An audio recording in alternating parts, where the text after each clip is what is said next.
Olá, alunos do curso de Educação Financeira para professores do ensino básico.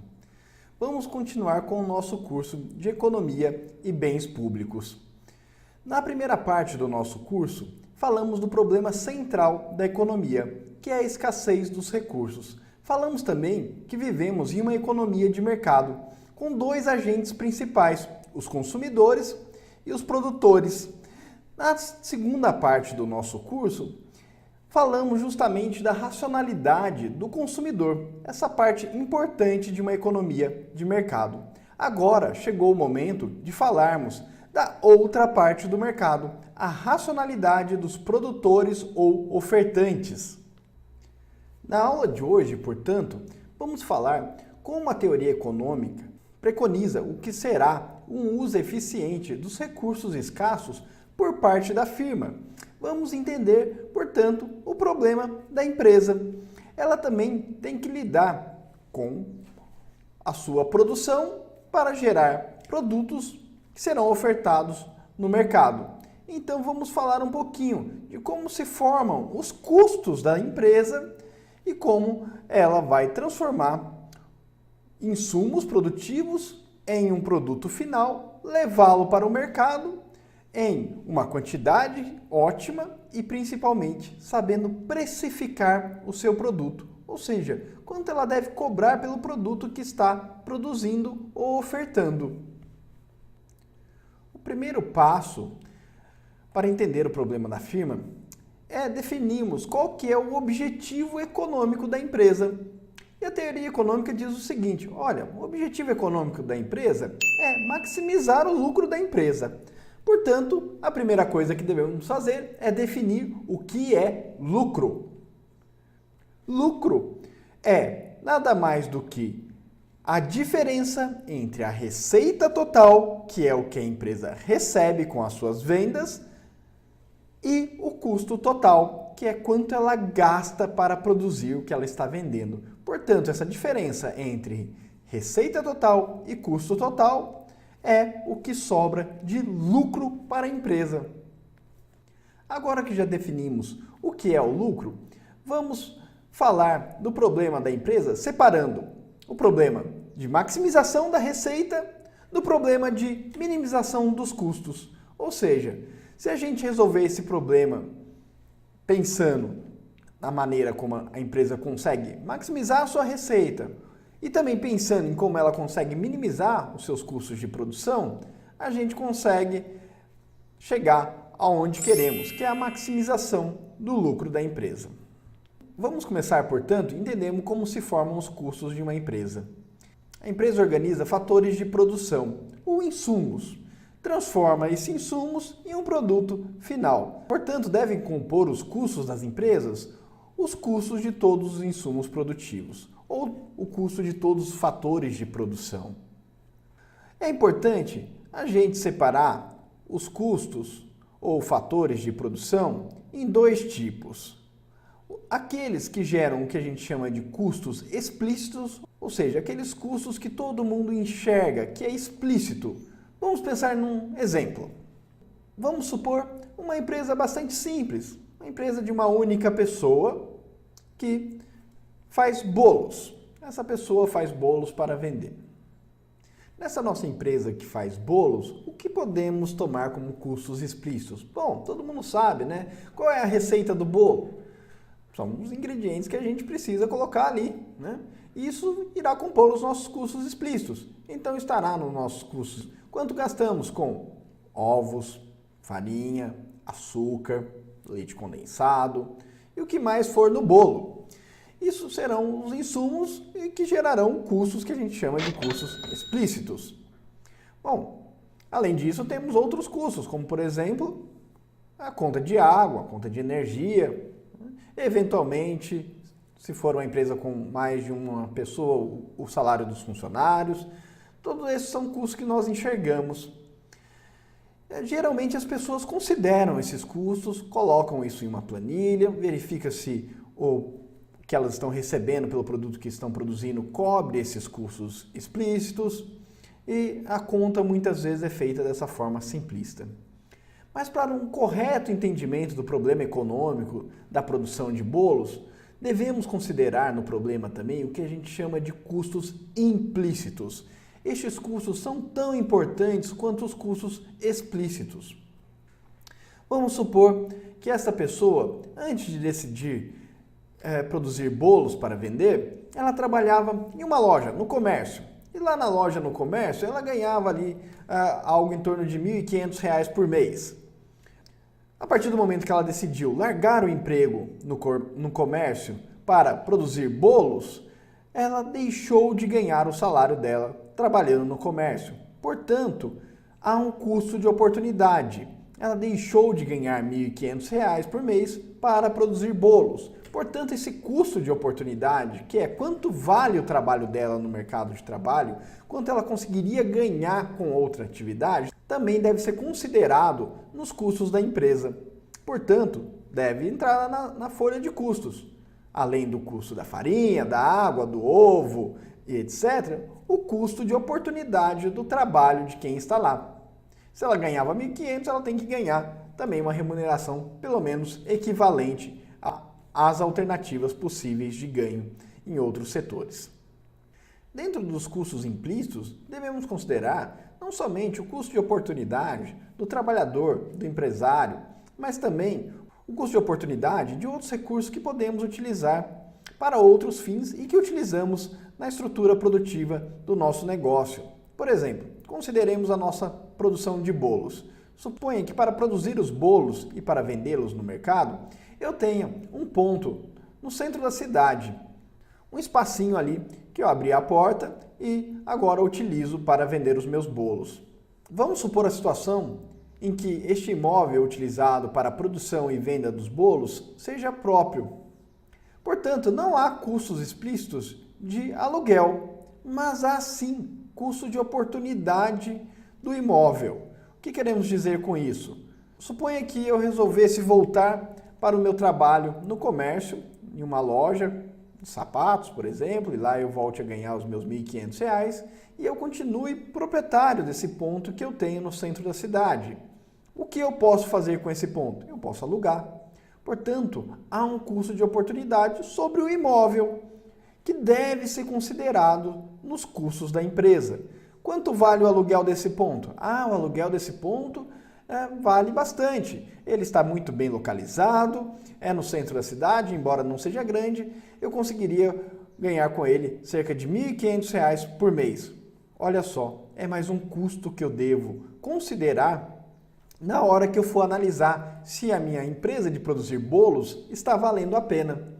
Eu tenho o meu custo de oportunidade como trabalhador no comércio, mais o custo de oportunidade de locação do meu imóvel.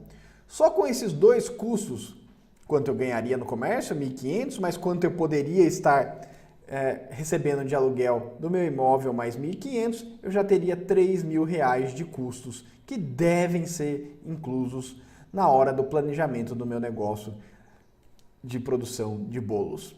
Portanto, além dos custos da farinha, da água, do açúcar, do leite condensado e demais ingredientes do bolo, devem estar inclusos o custo de oportunidade do meu trabalho, mais o custo de oportunidade do meu imóvel.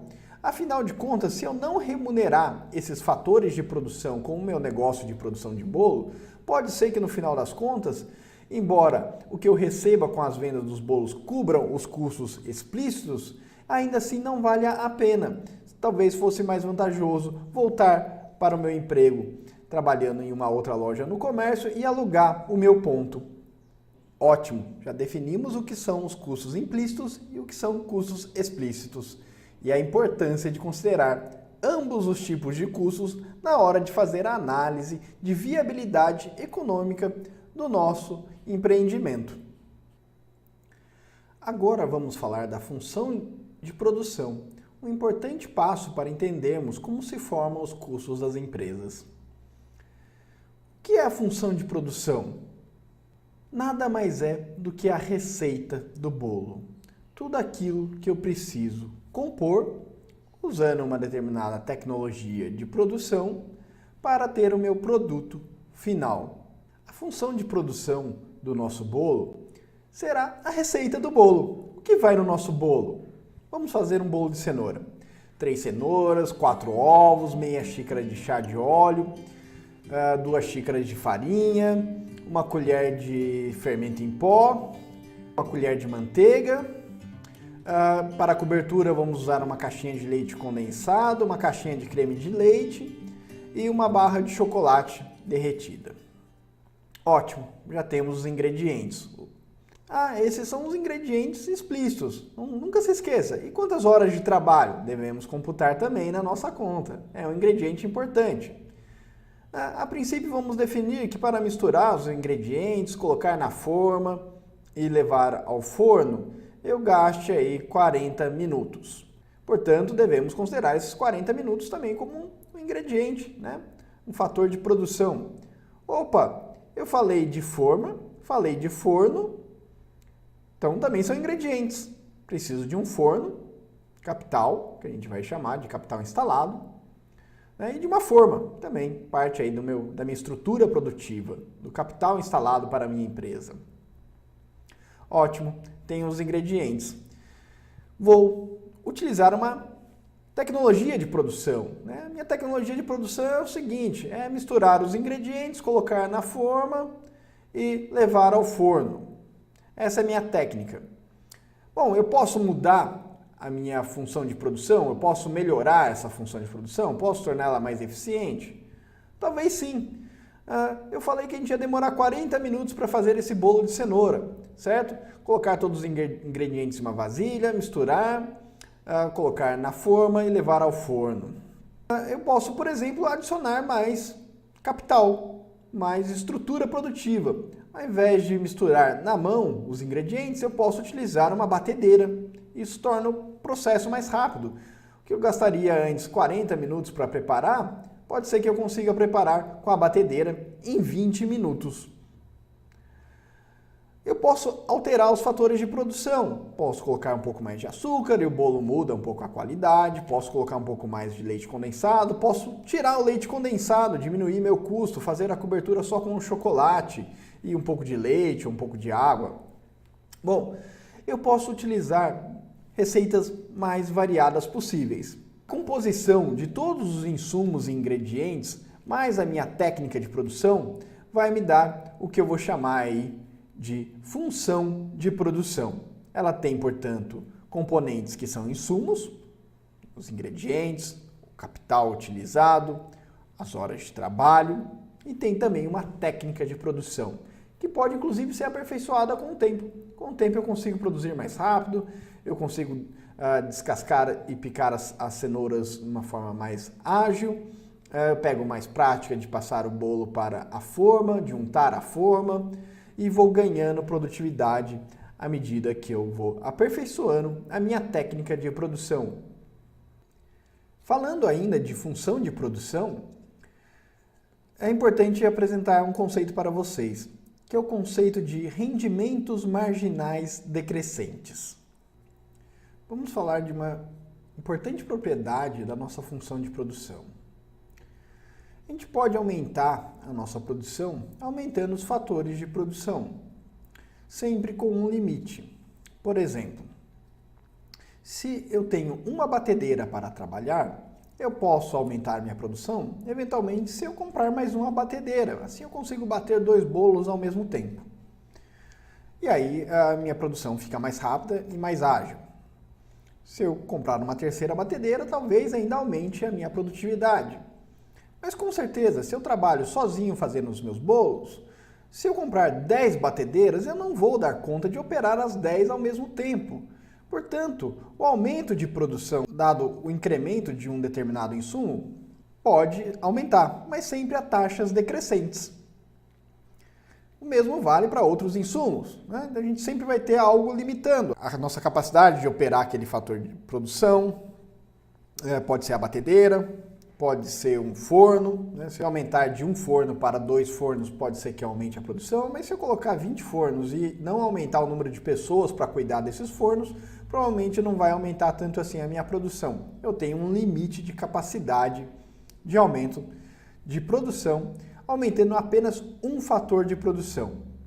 Se eu quero aumentar a produção como um todo, eu vou ter que aumentar todos os fatores de produção. Não adianta nada eu comprar uma tonelada de cenoura acreditando que eu vou produzir um grande número de bolos sozinho. Então, tem um limite. A produção cresce sempre a taxas decrescentes se eu não aumento todos os fatores de produção. Para concluirmos o entendimento de como se formam os custos da nossa empresa, vamos separar os nossos custos agora em dois componentes, aqueles que chamaremos de custos fixos e aqueles que chamaremos de custos variáveis. Os custos fixos serão aqueles que independem da quantidade produzida e que não podem ser variados no curto prazo. Na nossa empresa de bolos, o que podemos considerar como custo fixo? Por exemplo, o custo de oportunidade do imóvel. Independente de eu estar produzindo ou vendendo 10 bolos por dia ou 20 bolos por dia, eu tenho que cobrir o custo de oportunidade do que seria o valor recebido com o aluguel do ponto. R$ 1.500. Isso é um custo fixo. Esteja eu vendendo um bolo, 2 bolos, 10 bolos, 20 bolos. Eu estou usando o ponto durante um mês, é um custo fixo. Não varia conforme a minha produção de bolos. A remuneração de outros fatores de produção que são fixos, por exemplo, o forno que eu utilizo para assar os bolos, a batedeira. Tudo isso eu precisei gastar dinheiro para comprar. Portanto, esse dinheiro precisa também ser remunerado. Ele é um tipo de custo, muitas vezes considerado implícito, mas deve ser remunerado. Suponha que eu gastei lá R$ 10.000 para montar a minha estrutura produtiva. Se eu tivesse aplicado esse dinheiro, por exemplo, numa caderneta de poupança, que rende aí 0,5% ao mês, eu estaria ganhando aí R$ 50 por mês de juros. Portanto, há um custo de oportunidade do capital investido. R$ 10.000, se estivesse na poupança, por exemplo, que seria uma alternativa de investimento para esses meus R$ 10.000, estaria rendendo aí R$ 50 por mês. Tenho que considerar isso aí como um custo fixo. O capital está ali, investido, independente de eu estar produzindo um bolo ou 20 bolos, eu preciso remunerar esse capital. Meu custo de oportunidade com outras atividades, com ter um trabalho contratado pela CLT em uma loja do comércio, que vale aí R$ 1.500 por mês, também é um custo fixo. Então, esses são exemplos de custo fixo. Custo variável é aquele que varia com a minha produção. Se eu produzir um bolo, eu vou gastar 3 cenouras. Mas se eu produzir 2 bolos, eu vou gastar 6 cenouras. 3 bolos, 9 cenouras e assim por diante. À medida que eu aumento a minha produção, aumenta o custo variável. Ou seja, o custo variável é diretamente relacionado com o volume de produção.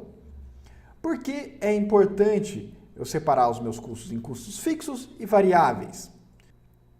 Se o meu negócio é capaz de remunerar os custos variáveis, isso é um indicativo de que, pelo menos no curto prazo, eu posso continuar operando o meu negócio, mesmo se ele não estiver dando lucro, quando eu considero todos os meus custos implícitos e explícitos, ou seja, tudo que compõe o meu custo fixo mais o meu custo variável. Vamos entender um pouco essa questão. Primeiro, temos que definir o que é curto prazo e longo prazo.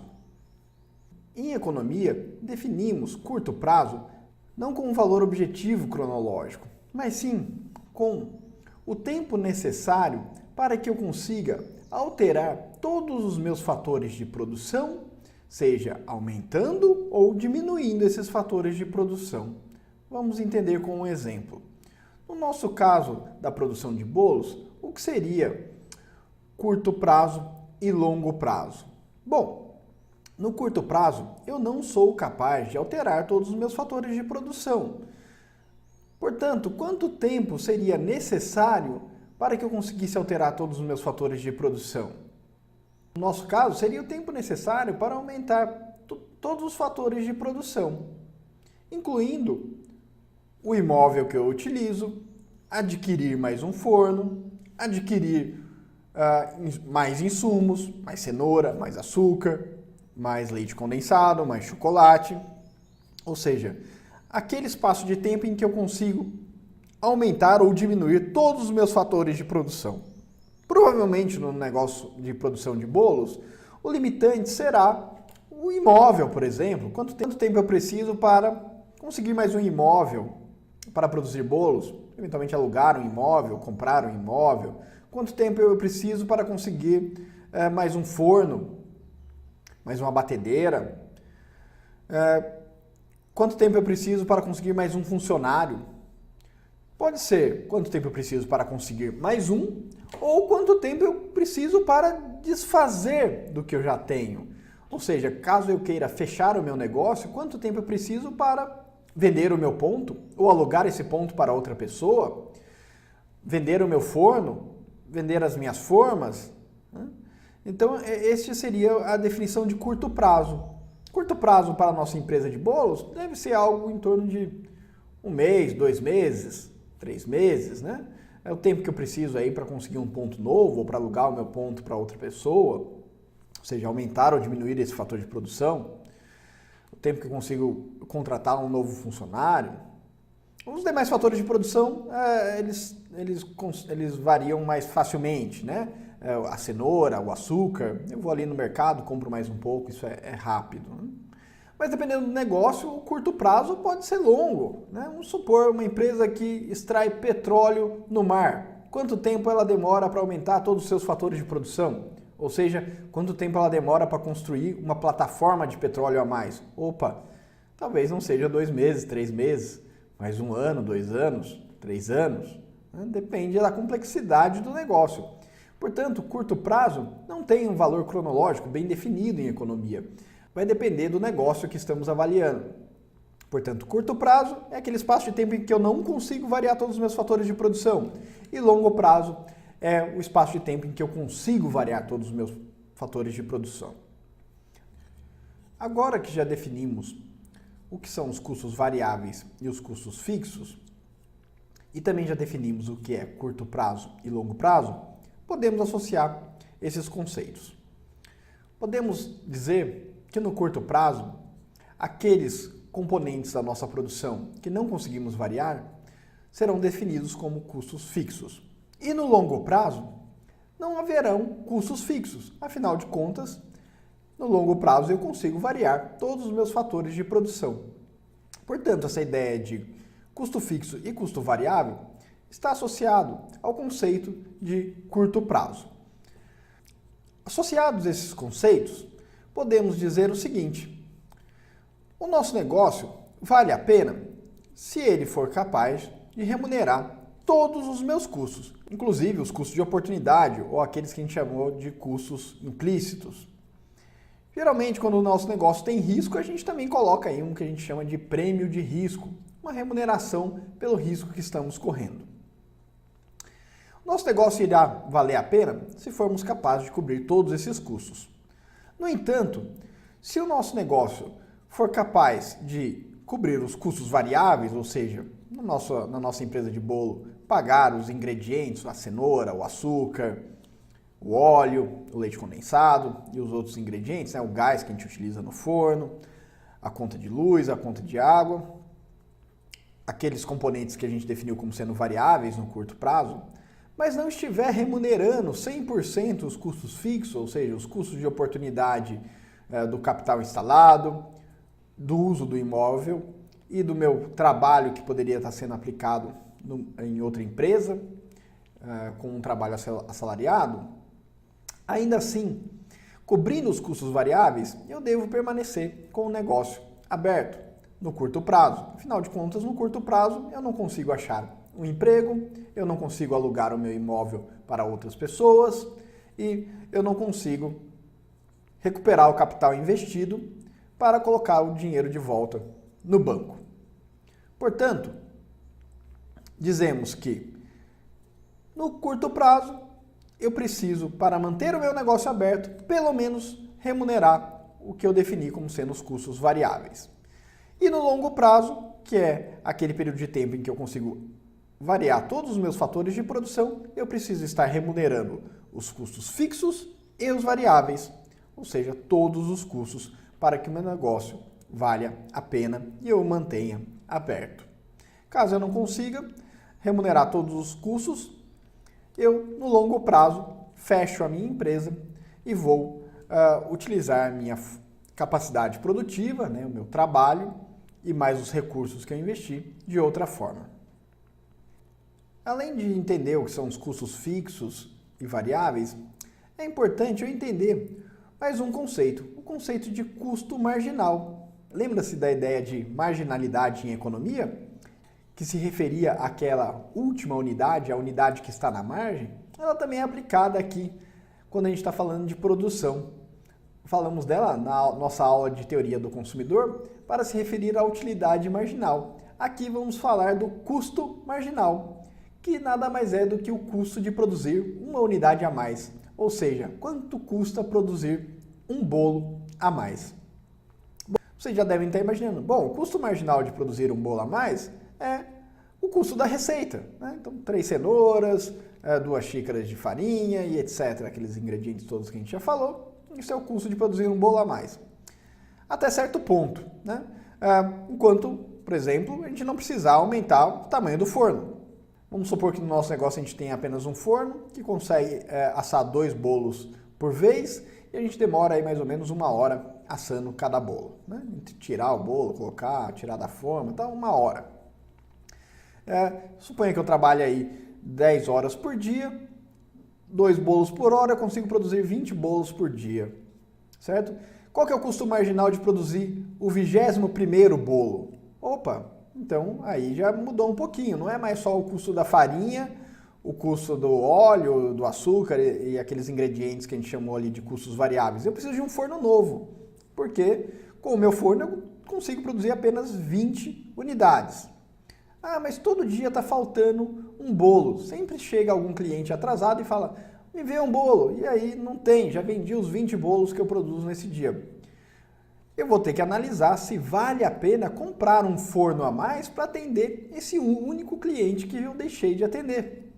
Pode ser que seja um bom negócio, assim eu evito perder meus clientes e que eles procurem outros produtos para consumir, né, e mantenham-os fiel. Pode ser que não vale a pena. Se eu entender que eu vou ter que comprar um forno a mais para produzir um único bolo a mais por dia, talvez isso não seja um bom negócio, né? Um forno não deve custar barato. Vamos supor que um forno custe aí de R$1.000 a R$2.000, né? Um forno mais profissional, né? E aí eu vou ter que remunerar esse capital, né? Então tem o custo de oportunidade desses R$2.000, que eventualmente eu nem tenha na minha conta, eu preciso pegar um dinheiro emprestado e aí eu vou pagar juros sobre isso, né? Suponha lá que eu peguei, usei meu cheque especial, meu cartão de crédito para comprar esse forno, né? E aí eu estou pagando lá uma taxa de juros altíssima, do tipo 10% ao mês, né? Então significa que eu vou estar pagando de juros para comprar esse forno R$200 ao mês. Então esse forno tem que me render pelo menos R$200 a mais. E o meu bolo de cenoura a mais que eu vou vender não vale esses R$200, né? Esse foi um exemplo caricato, né? Lógico que essa taxa de juros está muito alta, mas mesmo às vezes se a gente pensar numa taxa de juros mais realista, talvez 1% ao mês, né?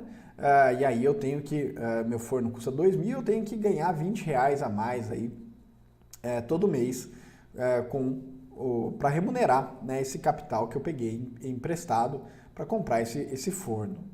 Então tem que avaliar bem qual que é o custo de produzir uma unidade a mais. Vai ser o suficiente, né? Então, às vezes, dependendo do exemplo, isso aqui pode se tornar algo completamente inviável. Vamos pensar em exemplo simples mesmo. Vamos pensar em uma atividade informal também. Vamos pensar aí a pessoa que vende latinhas de refrigerante na porta do estádio, né? E ela consegue carregar 20 latinhas em um isopor grande que ela tem para levar para frente do estádio. Ela vende essas 20 latinhas sempre que tem um jogo de futebol. Ela é bastante simpática e consegue atrair os clientes e acaba rapidamente com o seu estoque. E aí ela sempre volta para casa, né, podendo ter vendido mais latinhas, né? Bom, ela tem que aumentar os seus fatores de produção para conseguir levar mais latinhas de refrigerante para a porta do estádio. Ela poderia comprar mais um isopor, só que ela já carrega 40 latinhas. Ela não tem força para carregar, vamos supor, 80 latinhas, que talvez ela até tivesse capacidade de vender. Mas não dá, ela não tem um carro, ela tem que ir de ônibus até a porta do estádio e carregar 80 latinhas na mão não é fácil, né? 40 já é pesado, né? Então ela tem um limite. Ela pode pensar, bom, eu tenho capacidade de vender mais, então eu vou comprar um carro para levar essas latinhas. Opa, eu não tenho dinheiro para comprar um carro, vou ter que financiar um carro. Quanto custa um carro? Vamos falar de um carro usado, né? Mas aí, um carro usado, mas em bom estado, pelo menos 15 mil reais. Poxa, 15 mil reais, eu vou vender algumas latinhas a mais por jogo, né? Tem aí um jogo por semana, eu vou ganhar aí, vamos supor, mais 80 reais né, com o acréscimo de latinhas que eu vendo. Isso aí é o suficiente para pagar o financiamento de um carro? Provavelmente não. Então, avaliar bem qual que é o custo marginal da sua produção.